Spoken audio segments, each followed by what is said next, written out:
ጠቅላይ ሚኒስትር አብይ አህመድ ጋር በአራት ክፍል እንደተደረገ አስቀድሞ በተሰራጨ ማስታወቂያ የተገለጸለት ቃለ መጠይቅ በትናንትናው ዕለት የመጀመሪያው ክፍል በብሔራዊ ቴሌቪዥን ጣቢያ ብቻ ሳይሆን ለመንግስት ቅርበት ባላቸው መገናኛ ብዙሃን ሁሉ በተመሳሳይ ሰዓት ተሰራጭቷል። ካሁን ጉዳዮች ይልቅ 7 ክረምቶችን ወደ ኋላ ተመልሶ የሚያጠነጥነው ከወቅታዊነት ይልቅ ትዝታ የተጫነው ከሙግት ይልቅ እንደ መዓዛ ብሩ የቅዳሜ ጨዋታ በአብዛው ትናንት ላይ የሚሽከረከረው ቃለ መጠይቅ ብዙ የሚያነጋግሩ ሐሳቦችን ይዟል። የተነሱት ጥያቄዎች ከአንድ እጅ ጣት ቁጥር ባይበልጡም ጠቅላይ ሚኒስትሩ ግን ከአንድ ሰዓት ተሻገረ ጊዜ ወስዶ አብራርተዋል። በተከታዮቹ ደቂቃዎች ዋና ዋና ነጥቦቹን ከሌሎች ማመሳከሪያዎች ጋር አጣምረን እንዳስሳቸዋለን።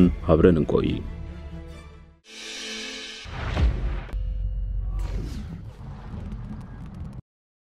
ጠቅላይ ሚኒስትር አብይ አህመድ የቆይታቸውን የመጀመሪያዎቹን 10 ደቂቃዎች ያተኮሩት ስለ ኢትዮጵያዊነት ያላቸውን መረዳት በማስረዳት ሲሆን ለዚህም ያመቻቸው ዘንድ ስልጣን ተረክበው ቃለ መሐላ በፈጸሙበት መጋቢት 24 ቀን 2010 ዓ.ም ስንኖር ኢትዮጵያዊ ስንሞት ኢትዮጵያንን የሚለው መፈክር ተጠቅመዋል። ኢትዮጵያዊነት ከአስከፈ ከትናንት እስከ ነገ ነው የሚሉት ጠቅላይ ሚኒስትሩ ሲመቸን ሲደላን ጥቅም ስናገኝበት የምናዜመው ሲከፋን ሳይመቸን ሲንቀር የምንተወው የወረት ጉዳይ አይደለም ሲሉ ተደምጠዋል። ይህንንም በምሳሌ ሲያስደግፉት ስልጣን ስንይዝ ኢትዮጵያ የሆነን ስልጣን ሲቀር ደግሞ ኢትዮጵያዊነት አያስፈልግም የሚባል ከሆነም ትክክል አለመሆኑን አመልክተዋል። በጥቅሉ ኢትዮጵያዊነት ኩለል ብሎ ከዓመት ዓመት የሚፈስ ጅረት ነው ሲሉ ብያኔያቸውን አስቀምጠዋል። ጅረቱ አንዳንዴ ዘንቦ ሊደፈርስ ይችላል፣ ነገር ግን ሰክኖ ደግሞ ይጠራል ሲሉ ተናግረዋል። በርግጥ ይህን አገላለጽ ከጠቅላይ ሚኒስትሩ በፊት የተጠቀሙበት ዕውቅ ግለሰብ አሉ። ዩሱፍ ያሲን ይባላሉ። ዩሱፍ በቀድሞ ጦቢያ መጽሔት ሐሰን ዑመር አብደላ በሚል የብዕር ስም በኢትዮጵያዊነት ጉዳዮች ላይ በመጻፍ ይታወቃሉ። በኋላም ኢትዮጵያዊነት አሰባሳቢ ማንነት በአንድ ሀገር ልጅነት የተሰኘና እጅግ የተወደደ መጽሐፍ አሳትመዋል። ዩሱፍ ከ7 ዓመታት በፊት ስለ ኢትዮጵያዊነት ከአዲስ አድማስ በኩል ጥያቄ ቀርቦላቸው የሰጡት ምላሽ ጠቅላይ ሚኒስትሩ ትናንት ጅረት ነው ካሉት ጋር ይመሳሰላል። እንዲህ ይላሉ ዩሱፍ ኢትዮጵያዊነት በስሜታዊነት በርዕዮተ ዓለምና በባህላዊ መልኩ የሚገለጽ ጥልቅ የሆነ አሰባሳቢ ማንነት ነው ይሉና ወደ መገለጫዎቹ ያመራሉ። ለአንዱ ክትፎ፣ ለአንዱ እንጀራ፣ ለአንዱ ገንፎ፣ ለአንዱ ቡልኮ ነው። እነዚህ ሁሉ መገለጫዎቹ ናቸው። በዩኔስኮ የተመዘገቡ የማይዳሰሱ የማንነት መገለጫዎች አሉ። ጨምበላላ፣ ደመራ፣ አሸንዳ፣ የገዳ ስርዓት እነዚህ ሁሉ መገለጫዎች ናቸው። ከመገለጫነታቸውም አልፈው ውስጥ ገጻችን ናቸው። ለምሳሌ ጨምበላላን ሁሉም ኢትዮጵያዊ እኩል አያውቀውም፣ አይረዳውም፣ ግን በዓለምኛን አሳውቆናል። እነዚህ ሁሉ ውስጥ ገጾች ተጠራቅመው ተሰባስበው ነው ኢትዮጵያ የሚያስብሉን፣ ኢትዮጵያዊነታችን የሚያሳውቁት። ኢትዮጵያዊነት መጠኑ እየጨመረ እንደሚፈስ ጅረት ነው ሲሉ ነበር የበየኑት። የዩሱፍ ብያኔ እዚህ ጋር ገታ አድርገነው ወደ ጠቅላይ ሚኒስትሩ ገለጻ እንመለስ። የጠቅላይ ሚኒስትሩ ቀጣይ የገለጻ ትኩረት የሆነው ትናንት ያሉ የጠሩት እርሳቸው ወደ ስልጣን የመጡበት ማግስትን የተመለከተው ነው። ይህንንም በተለያዩ አጽቆች ከፋፍሎ አስረድተዋል። አብዛኞቹም የተረከብናት እያሉ የጠሯት ኢትዮጵያ በፈርጀ ብዙ ችግሮች የተዘፈቀች መሆኑን የገለጹበት ነው። በዚህም አንደኛው የፖለቲካ እስረኞችን መፍታት፣ በውጭ ያሉ ተቃዋሚዎች ወደ ሀገር ቤት እንዲገቡ ማድረግ የሚለው ነው። በተከታይነት ደግሞ ከዚህ ቀደም ደጋግመው እንደተናገሩት ባዶ ካዝና እንደተረከቡ ደሞዝ እንኳን መክፈል እንደማይችሉ ታላቁ የኢትዮጵያ ህዳሴ ግድብንም በተመለከተ ስራውን ለማስቀጠል ብቻ 1 ቢሊዮን ዩሮ እንደተጠየቁ የገለጹበት ሲሆን ሶስተኛው ደግሞ ከአንድ ዓመት ከመንፈቅ ወዲህ መንግስታቸው ያቀነቀነ የሚገኘውን የባህር በር ፍላጎት ትርክት በሚደግፍ መልኩ እንዲሁም ከዚህ ቀደም በፓርላማም ጭምር እንደተናገሩት ሀገሪቱ የመልክዓ ምድር እስረኛ መሆኗን ያወሱበት ነው። አራተኛው ደግሞ የተቋም ድቀት የሚለው ነው። ዘር፣ ሃይማኖት መለየት የማይችሉ መንግስት እያለ ከመንግስት ውጪ ካለ አካል ትዕዛዝ የሚጠብቁ ናቸውም ሲሉ ተናግረዋል። በአምስተኛነት ያስቀመጡት ደግሞ የህግጋት መሻሻል ነው። በአጠቃላይ የተሳከረ ዓለም ነበር ሲሉ መረዳታቸውን ተናግረዋል። አብይ ቀጥለዋል። ፖለቲካን ማየት ያለብን በባህር ላይ እንደመሻገር ነው ይላሉ። አንዳንዴ ጸጥ ያለ፣ አንዳንዴ መወዛወዝ ያለው፣ ማዕበል ያለው፣ በድምጽና በእንቅስቃሴው የሚረብሽ ህይወታችን እስኪወስድ ድረስ የሚያስደነግጥ ሊሆን ይችላል። ማዕበሉ ጸጥ ባለበት ጊዜ የተመለከተ ሰው ወጀብ ሊነሳ እንደሚችል ገምቶ ምን አይነት እርምጃዎች መወሰድ እንዳለበት ካላወቀም በድንጋጤ ነገሩ እዚያው ሊያበቃ ይችላል ሲሉ ተናግረዋል። ወጀብና ማዕበል ግን ገዳይና አጥፊ ብቻ አይደሉም። አንዳንዴ ከኋላ ገፍተው ካሰብነው ጊዜ ፈጥነው ሊያደርሱን ይችላሉ ባይ ናቸው። ይህንን መንደርደሪያ ካቀረቡ በኋላ ለውጥ እያሉ እንደሚጠሩት እርሳቸውን ወደ ስልጣን ማማ ወደ ሰቀላቸው ሁኔታ ያመራሉ። የለውጥ ይላሉ አብይ የኖቤል ሰላም ሽልማት ያስገኘ ከ27 ዩኒቨርሲቲዎች በላይ እውቅና የሰጡት በርካታ ዓለም አቀፍ ተቋማት የተሸለመ ነው ብለውታል። በርግጥ ለውጡ ይበሉ እንጂ ሽልማቱም ሆነ ውዳሴው ለእርሳቸው መሆኑን በግርምዳሜም ቢሆን አመልክተዋል። በማከልም ለውጡን ተቃዋሚዎች አይተውበት ይገኙበታል ያሉትን መንገድ ያብራራሉ።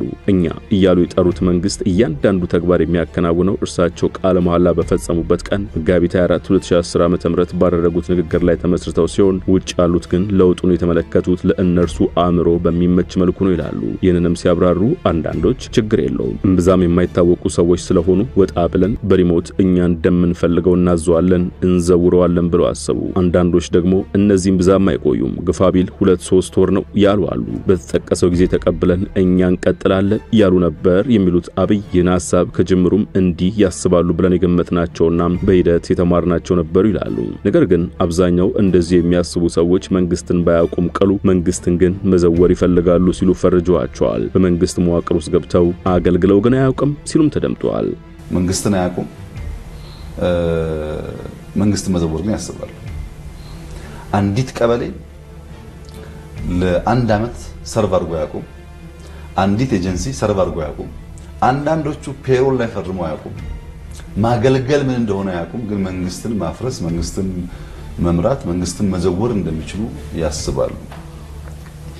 ይህ ስለራሳቸው ያላቸው ግምገማ የፈጠረባቸው ቀውስ ይመስለኛል።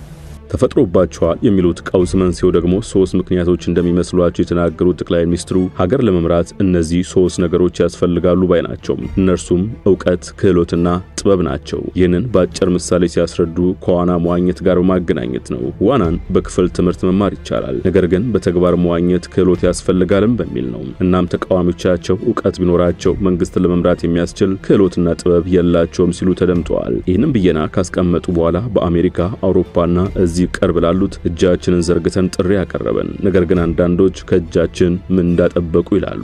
ይሁንና ያንን ምንዳ ሲያጡ አኮረፉ።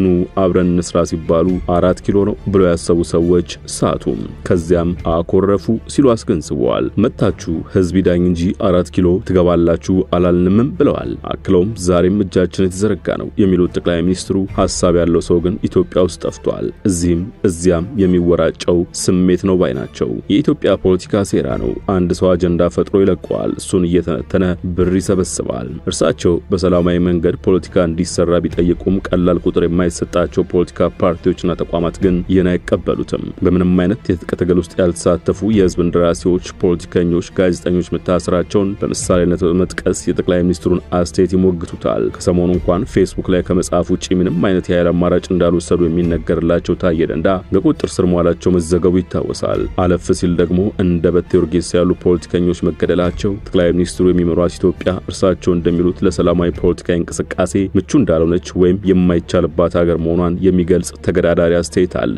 በርግጥ አብይ ስለነዚህ ጉዳዮች ያሉት ከብሔራዊ ቴሌቪዥን ጣቢያን በኩል የቀረበላቸው ጥያቄ የለም። እርሳቸው ወደ ስልጣን ከመምጣታቸው በፊት የነበሩት የመረጃና የጸጥታ ተቋማት ግን እጅግ ከፍተኛ ቁመና ላይ እንደሚገኙ አስረድተዋል። መከላከያው ደህንነቱ የሳይበር ሴኩሪቲ ተቋሙ ያለው ብቃት እና ዛሬ ያለው ብቃት ማወዳደር አይቻልም። በጣም ከፍተኛ ዲፈረንስ ነው ያለው። ዛሬ ያለው ለኢንፎርስመንት ኤጀንሲስ ምንም አይነት ስጋት ከዚህና ከዚያ ቢፈጠር ኢትዮጵያ ካለውን ችግር ኦቨርካም ለመታረቅ ጥርጥር የለው። ከፍተኛ ብቃት ተጠናል። ያኔ ጥይት ለምናለን አሁን ጥይት እናመርታለን። ያኔ በጣም በርካታ ጉዳዮች እንገዛለን አሁን እናመርታለን። ያኔ ስንገዛ ብዙ ወዳጅ ስላልነበረን ግዢውም ችግር ነው ልመናውም ችግር ነው ገንዘቡም ችግር ነው። አሁን የተሻለ ገንዘብም አለን የተሻለ ወዳጅም አለን የተሻለ የመግዛት አቅምም አለን። መስራት ብቻ አይደለም 130 ሚሊዮን ህዝብ ስላለን ብቻ ሳይሆን ሰልጥነን ተደራጅተን ባለአዲስ ዕውቀትና ታክቲክ ሀገራችንን ሉዓላዊነታችንን ለመከላከል ያለን አቅም ለውድድር የሚመጣ ጉዳይ አይደለም። እውነቱን ለመናገር እነዚያ ፈተናዎች ባይፈጠሩ ኖሮ በዚያ ልክ እንደረጅ ነበር ወይ የሚለውን እጠራጠራለሁ። በመጨረሻም ጠቅላይ ሚኒስትሩ የኢትዮጵያ ሉዓላዊነት አንድነት መጠበቅ ስጋት አይደለም ብለዋል። በተሟላ መንገድ ሉዓላዊነትን ከማንም ኃይል መጠበቅ እንችላለን። በጥቅሉ መጋቢት 24 ቀን 2010 ዓ.ም የገባውትን ቃል እየፈጸምኩ ነው ሲሉ በአራት ክፍሎች እንደተጠናከረ የተነገረለትን ቃለ መጠይቅ የመጀመሪያ ዕለቱን ቋጭተዋል። እኛም በዚሁ የዛሬ ጥንቅራችንን ቋጨን። ስለተከታተላችሁን አመሰገንን። ጤና ይስጥልን።